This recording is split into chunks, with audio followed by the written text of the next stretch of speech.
Labadiena, regbio mėgėjai, sveikiname su jumis iš Šiaulių. Čia visai netrukus startuoja Baltijos regbio top lyga.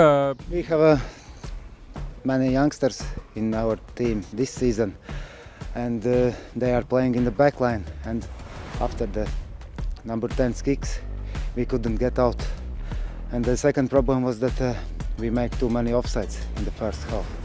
So 2 yellow cards. We played 13 players for 10 minutes, and the Warriors make a big result in the first half.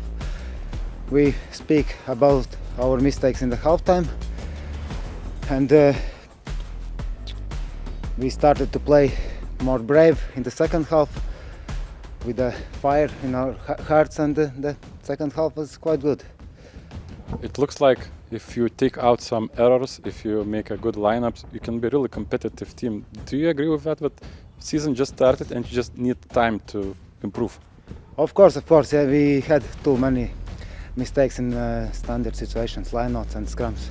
We lost, I guess, more than 10 balls. It's not possible to win if you have that much mistakes. But I hope that some players will gonna wake up, will join to our team in the trainings.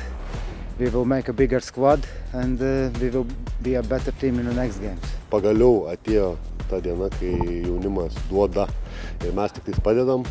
Tai vertinam neblogai jaunimą įsijungusi, šiaip truputį turėjom baimės, kad kaip čia jiems seksis, bet šiai dienai matom, kad jie yra pasiruošę ir gali mums padėti stipriai.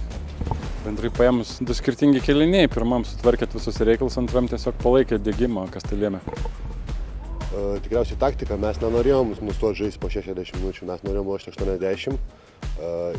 Visą tą laiką galvoti tik tais apie paskutinį švilpuką, apie gerą žaidimą ir tempų išlaikymą. Bet šiandien iš tikrųjų lošėm ne 8, o 6 minučių. Įdomu bus apskritai stebėti, kaip vystysis ta vairo nauja sena kryptis, turbūt reiktų vadinti taip.